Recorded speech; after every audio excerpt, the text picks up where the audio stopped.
اللہ تعالیٰ فرماتا ہے میں نے شب قدر نازل کی، اور پھر فرماتا ہے تم لوگ جانتا ہو یہ شب قدر کیا ہے؟ پھر فرمایا اللہ نے یہ 1000 مہینوں سے بھی زیادہ افضل ہے۔ اللہ تعالیٰ نے آپ کو شب قدر کی رات دی، اور اس رات میں اگر ایمان اور احتساب کے ساتھ ہم عبادت کریں گے تو ایسا سمجھو جیسے ہم نے 1000 مہینہ کامل عبادت میں گزار دیا۔ یہ کیوں ملی؟ اس کی وجہ کیا ہے؟ یہ اس لیے ملی، نبی صلی اللہ علیہ وسلم نے پچھلی امتوں کے لوگوں کو دیکھا، نبیوں کو دیکھا، ان کی عمریں بڑی لمبی لمبی تھی، اور 80 80 سال تک وہ پل جھپکنے کے برابر بھی عبادت سے، اللہ کی عبادت سے غفلت میں نہیں ہوئے۔ تو نبی صلی اللہ علیہ وسلم کو یہ غم ہوا کہ میری امت کی عمر کم ہے، اور ان کی عمر بھی زیادہ، ان کی عبادت بھی زیادہ، پہلی امت ہوگی، میری امت کا نمبر جنت میں جانے کا بعد میں آئے گا۔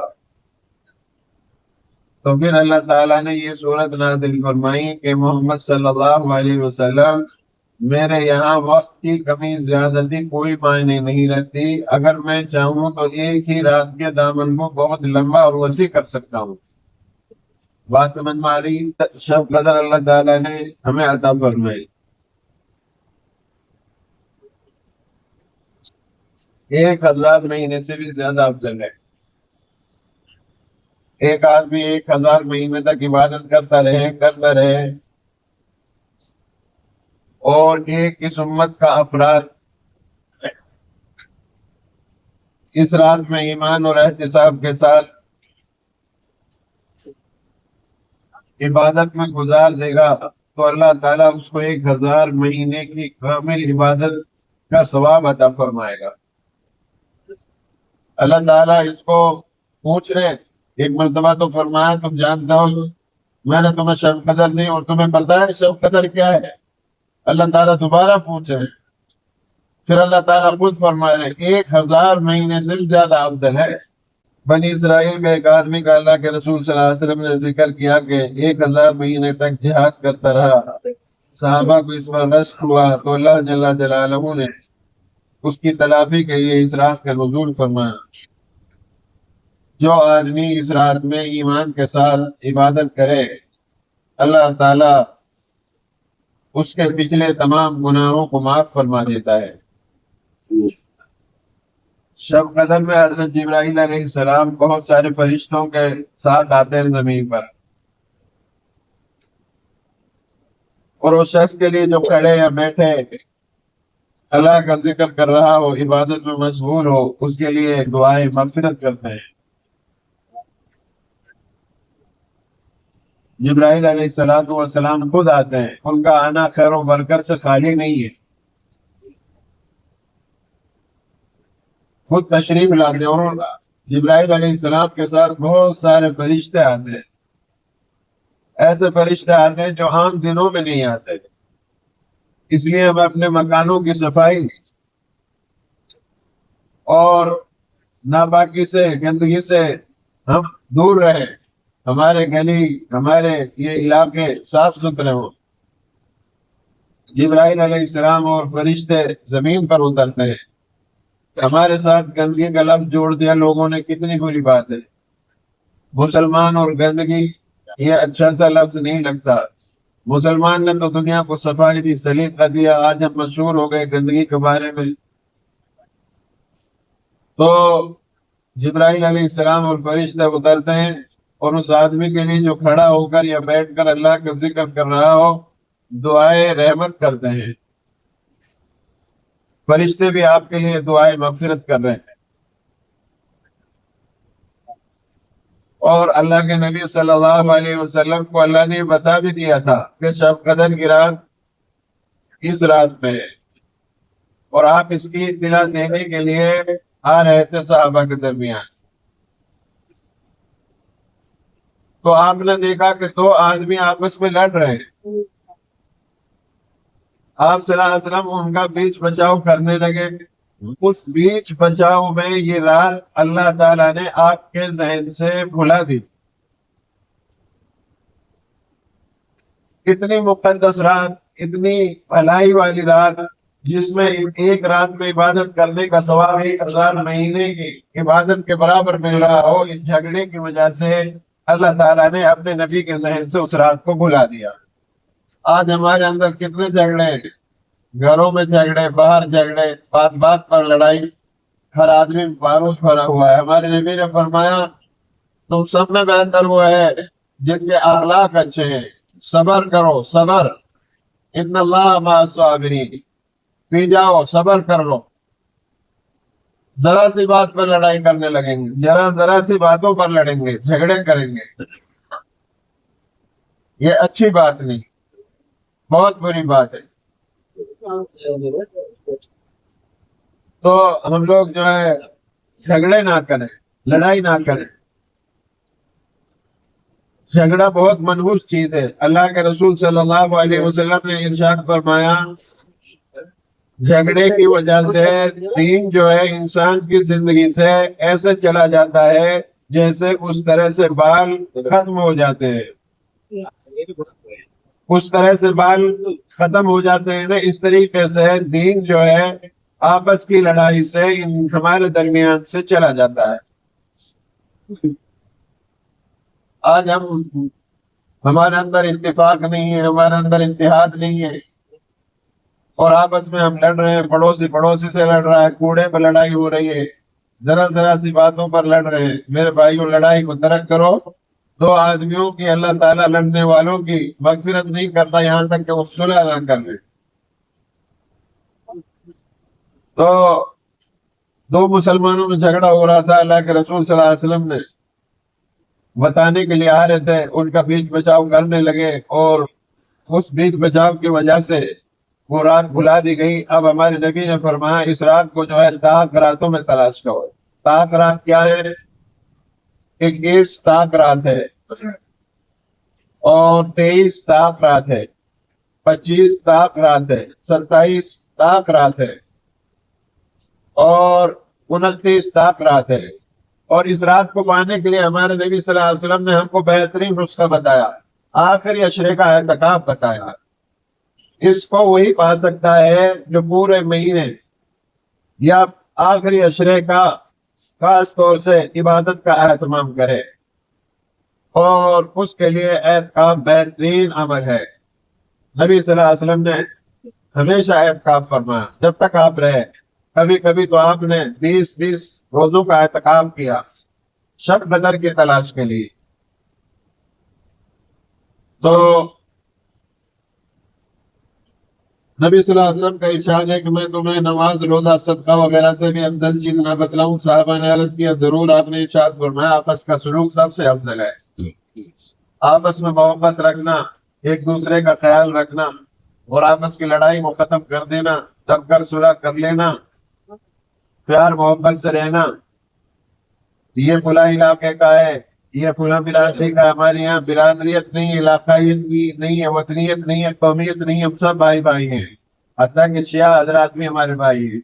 ہمارے نبی نے فرمایا جو ہمارا ذبح کیا ہوا حلال کو کھا لے اور ہمارے بیت اللہ کی طرف ہو کر کے نماز پڑھے وہ جنت میں جائے گا. ہم اس میں چکر میں نہ پڑیں کہ یہ جہنمی ہے، جہنمی ہے، یہ جہنمی ہے. بس صحابہ اللہ اور رسول اللہ صلی اللہ علیہ وسلم کا طریقہ اختیار کرو اور صحابہ کا طرز اپنی زندگیوں میں لاؤ، اور جس طرح سے جو عمل ہمارے نبی کا ان کو کرتے رہو، انشاءاللہ سیدھے جنت میں جاؤ گے.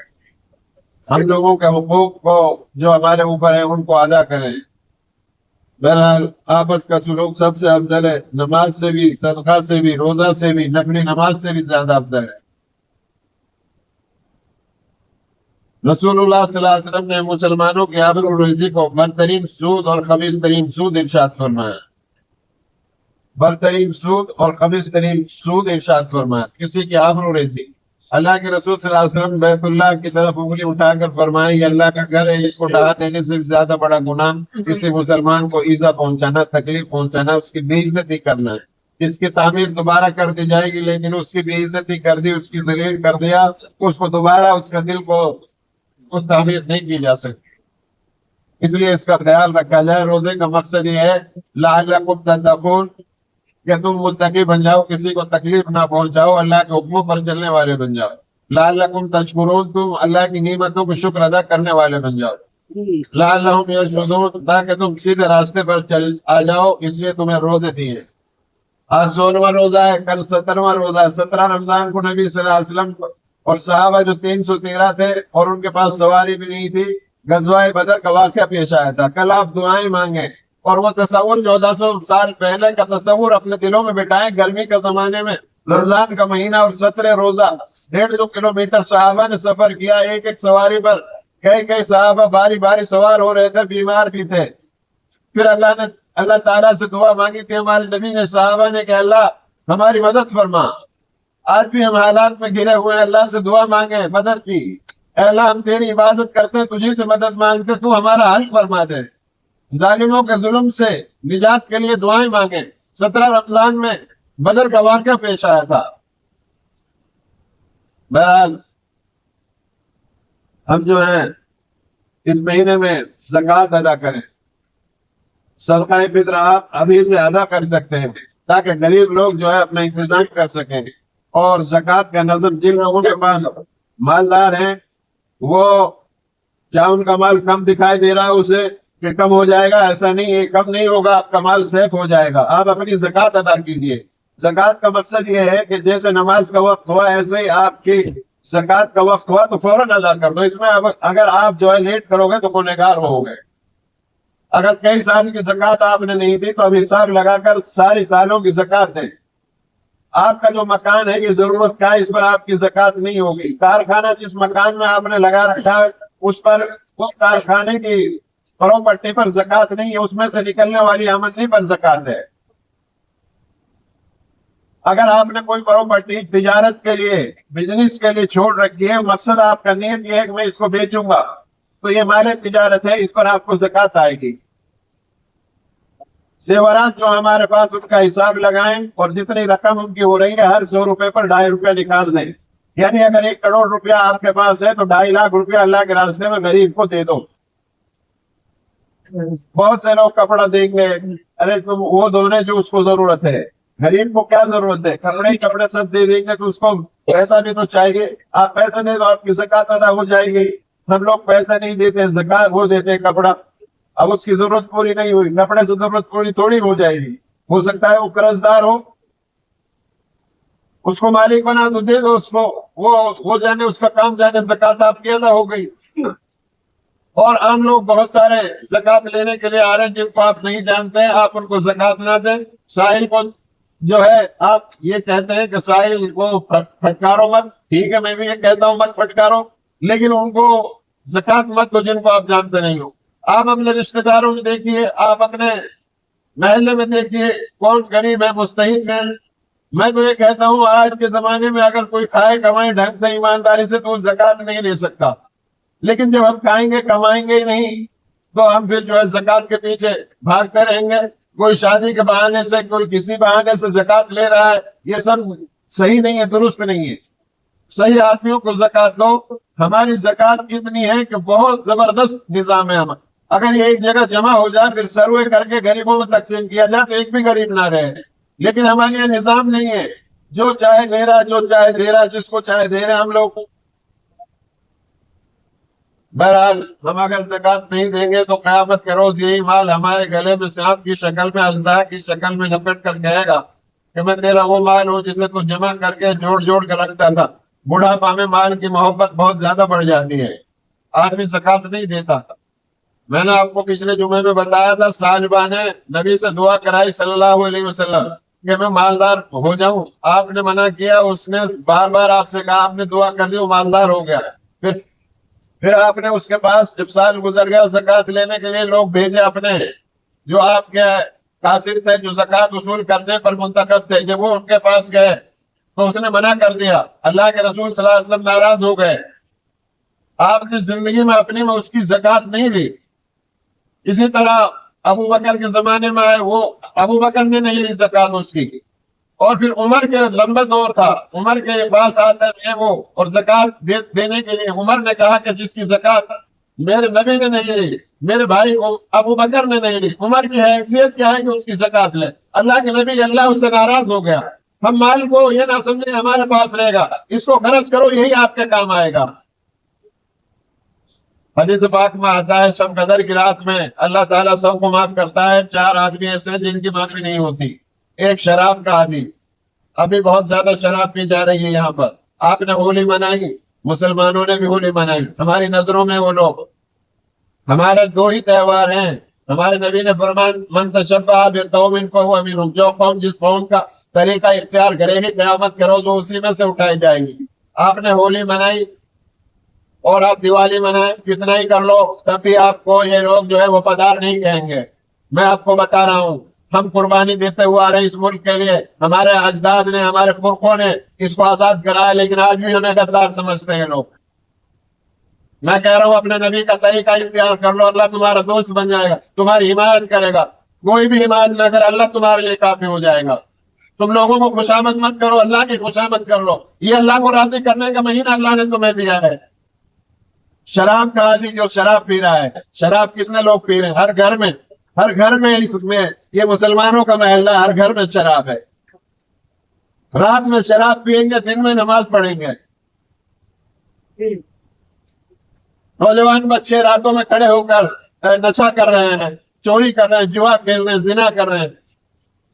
شادی نہیں کرتے، 25-30 سال کا بچہ ہو رہا، بچی ہو رہی ہے، زنا کریں گے نہیں کریں گے؟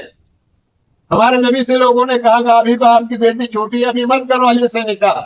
نہیں، میں اگر 1 سال یا 1 مہینہ 1 دن لیٹ کروں گا تو امت 1 سال لیٹ کر دے گی۔ زنا سے بچنے کے لیے بہترین طریقہ نکاح ہے، روزہ اسی لیے دیا ہے۔ شراب کا عادی کا اس مہینے ان راتوں میں بھی اس کی مغفرت نہیں ہوتی۔ ایک ماں باپ کا نافرمان، ماں باپ کا نافرمانی کی وجہ سے دنیا میں بھی سزا ملے گی بندے کو اور آخرت میں بھی ملے گی۔ اس لیے اپنے ماں باپوں کو راضی کرو، ماں باپ کی عزت کرو۔ آج ماں باپ کے ساتھ کیا ہو رہا ہے میں بیان نہیں کر سکتا ہوں، وقت نہیں ہے۔ ماں کے قدموں کے نیچے جنت، باپ جنت کا دروازہ، ماں باپ ناراض ہیں، اللہ ناراض ہے، نہ نماز قبول ہوگی، نہ روزہ، نہ حج، کتنا ہی سر پٹک لو، ماں باپ ناراض ہیں تو کوئی بھی چیز اس کی قبول ہی نہیں ہے۔ اس لیے اپنے ماں باپ کو راضی کرو۔ تیسرا رشتہ ناتا توڑنے والا، چوتھا کینہ رکھنے والا، ان لوگوں کو محروم کر دیا جاتا ہے۔ اپنے گھروں کے اندر سے تصویریں نکالو، یہ تصویریں لگا رکھی ہیں لوگوں نے، فرشتے نہیں آتے، ناپاکی کی وجہ سے زنا ہوتا ہے، شب قدر کی رات میں محروم کر دیے جاتے ہو۔ شرک کرنا، شرک سے توبہ اور استغفار کرو، قرآن مجید کی صبح شام تلاوت کرو، صدقہ خیرات کرو، اپنی زکات دو، نماز پڑھو، روزے رکھو، کوئی آدمی بغیر عذر کے روزہ نہ چھوڑے، آپس میں محبت کے ساتھ رہو، امن و امان کی بات کرو، لڑائی جھگڑوں سے بچو۔ اللہ تعالیٰ سے دعا ہے اللہ مجھے بھی آپ سب کو ان باتوں پر عمل کرنے کی توفیق